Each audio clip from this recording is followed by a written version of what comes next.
राहत मौलाई memorial society के ज़ेरे एहतमाम मुजाहिद आज़ादी और साकिब MLA मरहूम सैयद हलीमुद्दीन राहत मौलाई की 108वीं बरसी पर राहत मौलाई और कौमी एकता मौजू पर मुनाकिद हुए। सेमिनार में कांग्रेसी लीडर और मशहूर मारूफ शायर इमरान प्रताप गढ़ी और आचार्य प्रमोद कृष्णम ने शिरकत की। मुरादाबाद के सिविल लाइंस कलेक्ट्रेट वाज़े में हाल में राहत मौलाई मेमोरियल सोसाइटी के ज़ेरे एहतमाम मुजाहिद आज़ादी साकिब MLA सैयद हलीमुद्दीन राहत मौलाई की 108वीं बरसी के मौके पर राहत मौलाई और कौमी एकता मौजू पर सेमिनार मुनाकिद किया गया। सेमिनार में हिंदुस्तान के मशहूर मारूफ शायर व कांग्रेसी लीडर इमरान प्रताप गढ़ी और महाराज आचार्य प्रमोद कृष्णम ने मेहमान खुसूसी की हैसियत से शिरकत की। सेमिनार में वक्ताओं ने राहत मौलाई की समाज और देश के लिए की गई खिदमत पर तफसील से रोशनी डाली। प्रोग्राम की सदारत शहर इमाम हकीम सैयद मासूम अली आज़ाद ने की। सोसाइटी के सदर शफायत अहमद खां और जनरल सेक्रेटरी असद मौलाई ने सेमिनार में मौजूद सभी लोगों का शुक्रिया अदा किया। सेमिनार में मुख्य रूप से कांग्रेस के महानगर अध्यक्ष हाजी मोहम्मद रिजवान कुरैशी, अभिनव मल्होत्रा, सैयद इकराम अली, वरिष्ठ अधिवक्ता अमीरुल हसन जाफरी, छुट्टन खां, कशिश वारसी, जियाउल रहमान, मौसम अली, आरिफ पाशा, अभिषेक भटनागर, सलीम अख्तर, विवेक अग्रवाल, SN सिंह, काजी राहत अली समेत बड़ी संख्या में लोग मौजूद रहे।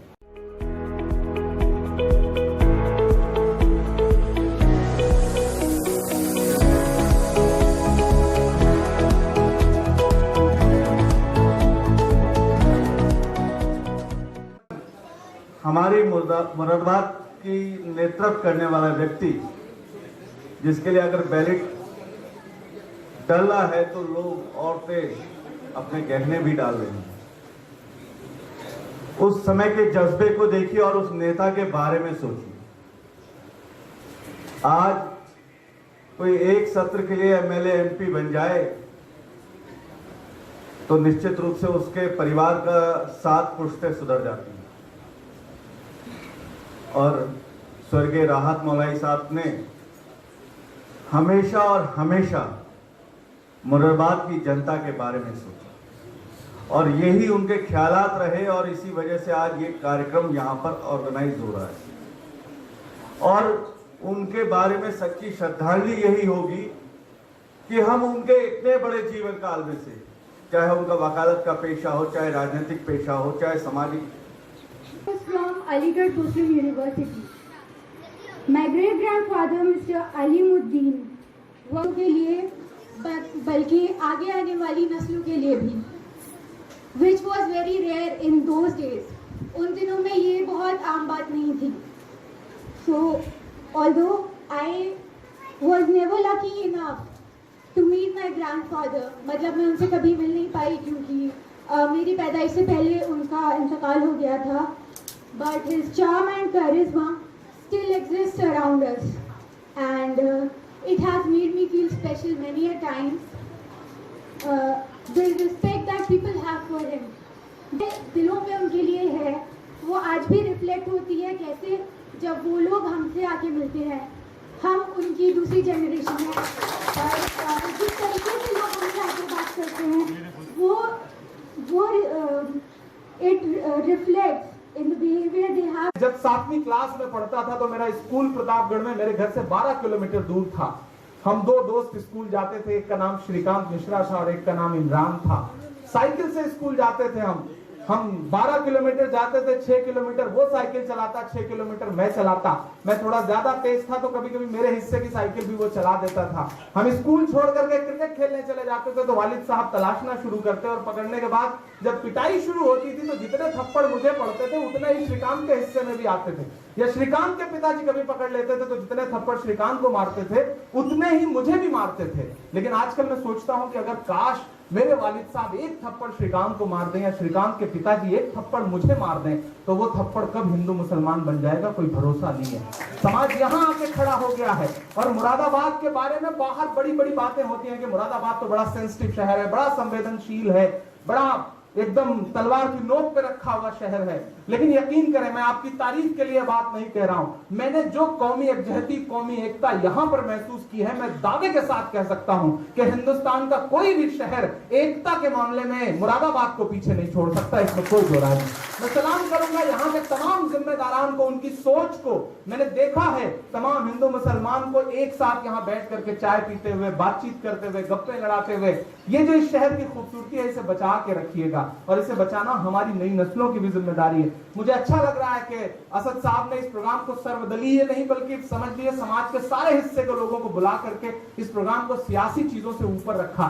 ये बहुत अच्छी बात है। जब किसी अजीम शख्सियत को याद किया जाए तो उसे दल के दायरे में न बांधा जाए, उसे दल के दायरे से ऊपर पहुंचा दिया जाए। हिंदुस्तान को इसी की जरूरत है। ऐसे बेबाक लोग जो कभी किसी दायरे में बंधे ही नहीं, जब उनकी याद का कोई प्रोग्राम किया जाए तो फिर उसे भी किसी दायरे में नहीं बांधा जाए। और ये खुशनसीबी है कि सदारत हमारे शहर इमाम साहब कर रहे हैं। उनकी मौजूदगी में और आचार्य प्रमोद कृष्णन जी की मौजूदगी में मैं एक छोटी सी नज्म 2-3 मिनट में आपको सुना देता हूं। मैं कभी कभी सोचता हूं, ये जो नफरतें हैं, ये जो माहौल बनाया गया है, ये जो चारों तरफ एक आडंबर खड़ा करने की कोशिश की गई है, झूठ के नाम पे, नफरत के नाम पे, वो सियासी लोग, हमारे देश के वो अहम सियासी लोग जो पार्लियामेंट में खड़े होकर के तो एक मुस्लिम सियासतदान की विदाई में रोते हैं, लेकिन जब चुनावी सभाओं में जाते हैं तो कब वो ट्विस्ट करते हुए मामले को हिंदू मुसलमान कर देते हैं, किस तरह दोहरा किरदार रखते हैं। तब मुझे लगता है कि सियासत कितना भी बदल जाए लेकिन उसका अपना एक अलग तरह का चरित्र है, और वो चरित्र नहीं बदलता है। किसी का एक शेर है, पिछले दिनों जब पार्लियामेंट में वो रोए थे तो मुझे किसी का एक शेर याद आया था कि वो अब तिजारती पहलू निकाल लेता है, मैं कुछ कहूं तो तराजू निकाल लेता है, मैं इसलिए भी तेरे फन की कद्र करता हूं तो झूठ बोल के आंसू निकाल लेता है। सियासत ये करती है, लेकिन ऐसे कार्यक्रमों की बड़ी जिल्लत से वजू चीख कर, उस तरफ आचार्य जी बैठे हैं, बगल में शहर इमाम बैठे हैं, बस आप दोनों को देखते रहिएगा और मुझे सुनते रहिएगा कि पूछता है तिलक से वजू चीख कर, आमने सामने रूबरू चीख कर, पूछता है तिलक से वजू चीख कर, आमने सामने रूबरू चीख कर, लड़के दंगों में जिसको बहाया गया, लड़के दंगों में जिसको बहाया गया, पूछता है हमारा लहू चीख कर,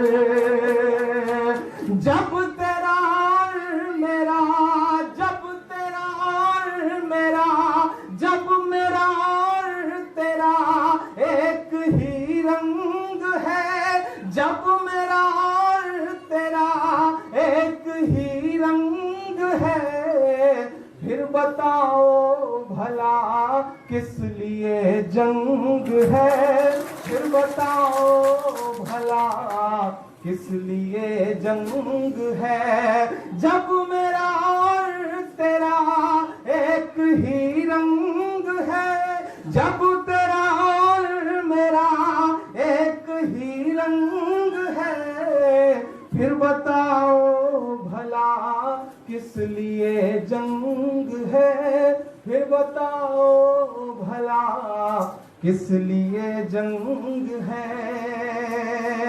ज़हनों में ये बिठा दिया गया है, कौन कहता है आबाद हो जाएंगे, एक गुजरी हुई याद हो जाएंगे, कौन कहता है आबाद हो जाएंगे, एक गुजरी हुई याद हो जाएंगे, एक दूजे के खून की रही प्यास तो, एक दूजे के खून की रही प्यास तो, लड़के दोनों ही। आचार्य प्रमोद कृष्णन जी बैठे हैं और इस प्रोग्राम का नाम है राहत मौलाई और कौमी एकता। मुझे लगता है कि आज के इस माहौल में, जब आज सुबह ही मैं एक ऐसा वीडियो देख करके सोशल मीडिया पे आया हूं कि एक कोई मासूम बच्चा है गाजियाबाद में, मसूरी में, उसने मंदिर के प्याऊ से पानी पी लिया तो उसे कुछ लोग पीट रहे थे और बाद में वो वीडियो वायरल हुआ तो उनकी गिरफ्तारी हुई।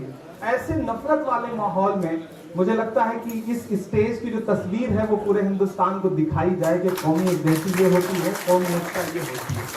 मेरी परवरिश इलाहाबाद में हुई, मैं इलाहाबाद यूनिवर्सिटी का स्टूडेंट रहा हूँ और मैं जिस शहर से आया वो शहर गंगा और जमुना नाम की दो अजीम जो नदियां हैं जिनका बड़ा एहतराम है हिंदू मजहब में, उनके संगम का शहर है। दो नदियां मिलती हैं तो अदृश्य सरस्वती उपजती हैं, ऐसा हिंदू धर्म मानता है। मैं उस शहर से आया हूं, लेकिन मुरादाबाद आकर के मैंने ये महसूस किया कि नदियों का संगम इलाहाबाद में होता है, लेकिन तहजीबों का और मजहबों का संगम देखना हो तो मुरादाबाद आकर के देखा जाए। मैं सलाम करता हूँ इस मिट्टी को। मैं जब यहाँ नहीं आया था चुनाव लड़ने के लिए, उससे पहले भी मैं सुना करता था राहत मौलाई साहब के बारे में, तो मेरा बड़ा मन था कि मैं जब उस शहर में जाऊंगा तो उस खानदान के जो चश्मो चिराग हैं उनसे मिलूंगा, उनको जानूंगा। मेरी उम्र बहुत कम है, लेकिन मैं अक्सर अपने बड़ों से एक बात सुनता रहा हूं कि कोई शख्स कैसा रहा है जो गुजर चुका है, अगर उसके किरदार को समझना चाहते हो, उसे जानना चाहते हो तो उसे पढ़ो मत, उसकी औलादों से मिलो, उसके परिवार के लोगों से मिलो, उन्हें समझो और समझ जाओ कि वो शख्स कैसा रहा होगा, क्योंकि इंसान अपने वालिद का अक्स होता है। जब मैं असद मौलाई साहब से मिलता हूं तो मेरे मन में अपने आप राहत मौलाई साहब का एक कैनवस पे एक पोर्ट्रेट बनता है और मैं तसव्वुर करता हूं कि जैसे असद मौलाई साहब हैं, इनसे शायद 100 गुना बेहतर इंसान राहत मौलाई साहब रहे होंगे। आप लग जाता है असद मौलाई और उनके बच्चों को देख के मरहूम राहत मौलाई को समझना आसान है। मैं फिर उसी बात को लेके आता हूं कि अगर खामोश रहता हूं तो गैरत मार डालेगी, अगर सच बोलता हूं तो हुकूमत मार डालेगी।